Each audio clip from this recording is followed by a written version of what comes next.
So I'm here standing and presenting on behalf of the entire team on cell molecular biology and genetic engineering. And I would like to request our colleagues from the team to please identify themselves. I think there are a couple of people there, Randhir, Kalyani, Shanti Shri and Sudhakar, who have contributed to this work, and Dr. K.K. Sharma, who was instrumental in establishing the Genetic Transformation Lab, the erstwhile Genetic Transformation Lab, which has now evolved into this full-fledged team. So this theme is actually has three complementary and interconnected axes.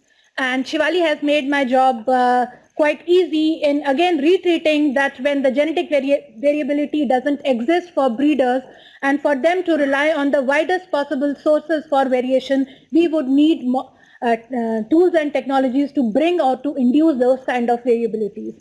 So that is the first axis for us as a theme, the biotechnological tools and technologies for research towards product development, especially for the constraints for which the breeders do not have access to variability. And the second one is, it started with the 2014 governing board meeting where the then PC chair, I think,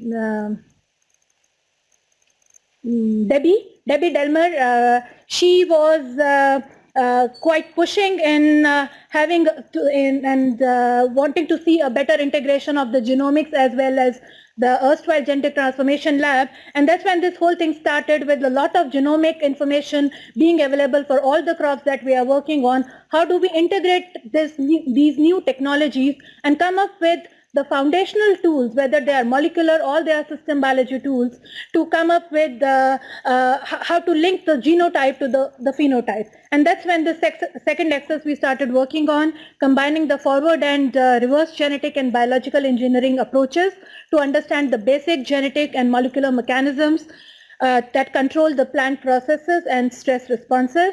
And again, the idea was, as I said, was moving away from the predictive biology towards a more descriptive one. The third axis is the translational research, which is a backbone for whatever we do here, whether it is genetic engineering or it is cell and molecular biology, integrating that discovery research with the emerging ethical, legal, and societal issues. We heard quite a few of them from Moses in the morning, and to responsibly mature, innovating the plant biotechnology solutions. So we would like the partners and the stakeholders, in fact, a leadership from the program directors in the regions to engage with the partners, with the regulators in the respective countries, and to have to influencing the policymakers to adopt some of these tools. So this is how our teams look, how our team looks like. So the one in green, the germplasm and genomic resources, the systematic mutant population, and the double haploidy platforms are the enablers for us here. And we realize that there's not much available for the systematic mutant populations here, but that is something we are also trying to develop in our best means possible. Double haploidy platform again needs a lot of push from different groups, and that is also being done here. So this, in terms of our capabilities, we have a high throughput vector construction system available with us. We are working with genome editing tools to get one step ahead and address some of the issues with GMOs. Host and non-host resistant mechanism for some of the emerging traits, for example, DRR and collar rot disease in chickpea, for which there is absolutely no resistance available. So how do we address the non-host mechanisms for that?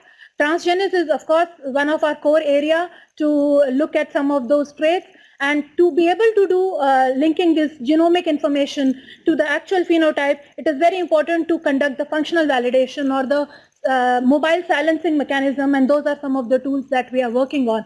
And everything, as you see, feeds into this delivery of products, and that is our core agenda. And here with this new formation of this theme, the program Genetic Gains, we are striving hard to see some of these technologies and move into this pipeline. So the core mantra is technology development for breeding demands, that creates the demand pool for us, and biological interpretations based on data. So what we do in terms of discovery and functional validation of novel gene and promoters, we do not rely on a particular species. It could be plant or animal kingdom going beyond, could be even bacteria in many for our traits. Identify the genes and characterize them thoroughly to see the functionality of those particular genes, test these genes and promoters in biological systems, whether they are prokaryotic or eukaryotic, yeast or plant for that matter, model species. And then based on that only we develop the transgenics and then assign a function to a particular candidate gene. We are also using system biology approaches for understanding the molecular mechanisms for multiple stress responses. Some of the work Shanti has been doing in validating the role of signaling molecule, nitric oxide, for example, in plant signaling networks and stress amelioration for heat as well as for drought stress.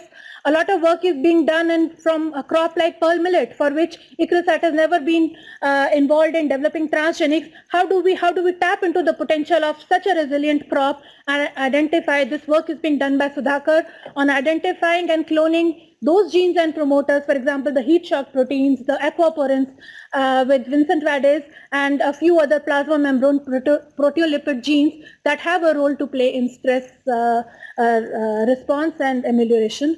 So this is some of the work with Puran Gaur. There is an activity under CRP that was initiated on understanding the molecular mechanism for heat tolerance in chickpea. So this is a classical example of a candidate gene discovery and validation for a trait, a very complex trait like CMS, which was discovered almost 15 years back. And now we have, using all possible approaches that we could have used to functionally validate the cause of that gene and also to understand the molecular mechanism that is involved in conferring this sterility in pigeon pea. And this has been established using the biological systems in E. coli as well as in tobacco and Arabidopsis. So this, coming to the status of transgenics under this theme, I must mention here that ICRISAT uses the transgenic technology as a need-based technology for crop improvement when other biotechnological and plant breeding options do not exist. So this is what we believe in, and all the technologies that are developed, the transgenic technologies that are developed under this particular theme subscribes to this. So we have efficient transformation systems for all the crops that we work on except for pearl millet, where there has been a policy decision for not doing product development for this particular cereal. But yes, we do have an established system for that crop as well. So we have groundnut, pigeon pea, chickpea and sorghum transformation systems readily available as routine. So one of our first successful example was a drought tolerance trait that we had engineered in peanut. This was 10 years work I think we did with Vincent Vades and his team, started with Siraj Rashid, where we moved from gene discovery, validation and different promoters on the product development aspect, conducting all the field trials and thoroughly phenotyping this material. Insect resistance is another priority area for us, in fact a bigger one, and here we have developed some of the events which have shown good promise and the bioassays, and these need to move further for field trials. So we are working with the ICRISAT ICAR project and trying to partner with the institute like IIPR and NRCPB to move ahead with this trait. Aflatoxin is a very important trait not only for Asia but also for Africa, and we are using different technologies starting from the ones we had earlier with overexpressing a few fungal pathogens and also looking at host-induced gene silencing to address this particular trait. Herbicide tolerance in chickpea came up along our way with the CRPs. And this work is being done to induce this trait in this particular crop, and we have some events which have shown very good resistance for herbicide tolerance with Linuron and somewhat resistance to metribuzin as well. So under the nutrition, as the DG said in the morning, pro-vitamin A biofortification and metabolic engineering for increasing omega-3 fatty acids in our legume has been a project that has been funded by the government of India. And here we are engineering the metabolic pathway of groundnut as well as pigeon pea, targeting it to oil bodies so the bioaccessibility gets higher. And we have the first few events that were sent to NIN, and based on the preliminary bioavailability data, the events that we had up to 10 microgram per gram in groundnut and up to 14 microgram per gram in pigeon pea. Provitamin A showed a methylization efficiency of 52%, which is much higher than what they saw in orange flesh cassava as well as golden rice, where oil was added to it. So this is a new initiative that we are trying to put together with some of our collaborators in Texas Tech University and ARS USDA in Lubbock on striga resistant, identifying some of the candidate genes that could be involved in this particular trait. So we are working with Damaris on the work based on the work that she has done on finger millet and the data that she has obtained so far, and see if there are overlaps, and then these mutants will be used to further dissect this particular trait. This is a Blue Sky research project that we had proposed to the management 2 years back, and this is based on developing a double haploidy platform for the legumes and cereals that we work on using the centromeric engineering technology, where the final outcome, the final product is not transgenic. However, the inducer will be transgenic. We are also using genome editing tools. There is a lot of push on developing these tools for our crops since with the availability of the genomic resources, it is now possible to do genome engineering at a large scale. So we have now constructs and mechanisms in place to multiplex this genome editing. We have done a pilot with chickpea now, and we'll be moving forward with other crops also using the transfer RNA processing machinery to have multiplexing for the genome editing platforms in our crops. So this is what is involved for the PTTC component, where the idea is how do we translate some of the transgenic technologies to the farmer's field, and this is overwhelming. What is involved in developing some of these technologies?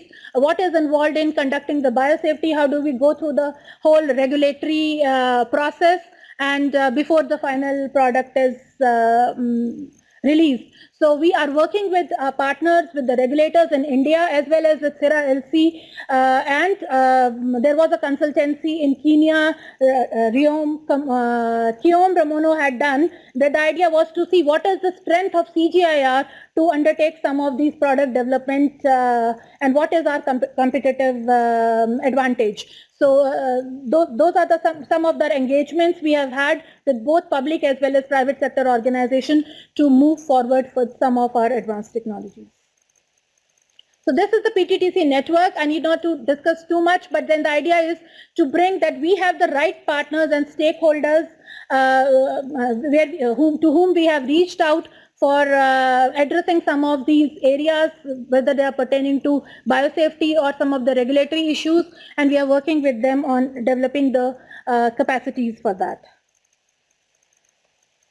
So this slide is, I just wanted to show how we are looking forward to interact with cross-stream interactions with GTD, pre-breeding, genetic resources, and bioinformatics. With Damaris, the new ESA biotechnology, how do we move forward for some of the traits which are key to Africa and with across regions. And these are the international partners about whom I spoke a little while ago on the regulatory aspects of this technology. So that's it. Thank you. Thank you very much, Pooja. So, well, we can have one quick and burning question. You have some burning question, Moses? Yeah. Pooja, my interest is about the aflatoxin. There is a work that we are doing in Malawi, because we did some in Nairobi. How is this linked to that work, and yet it is so crucial for us and even West Africa? The groundnut team is grappling with the same issue. So I must admit that we have not got opportunities to work with the researchers who have been involved in aflatoxin research in the region. But yes, we are working with Hari Sudini, for example, at Patancheru on developing some of these technologies. You know, the idea is not to go downstream, but to have this trait built, in the genetics. So that's why we are using different technologies. They could be transgenic, they could be non-transgenic approaches like the Higgs, where the protein doesn't get formed So which means the A flavors will not be able to form the aflatoxin causing genes itself, which would be silenced as soon as the fungus attacks the host plant. So those are the kind of technologies we are developing. They still need to be tested. They are at T1 and T2 stages. So once we evaluate and we are developing high throughput screening systems for phenotyping this early on, so that we get rid of the garbage. All the breeders are here. Can we get some commitment from you tomorrow? So from our side, our commitment is we do our best to make sure that we get aflatoxin-free groundnut.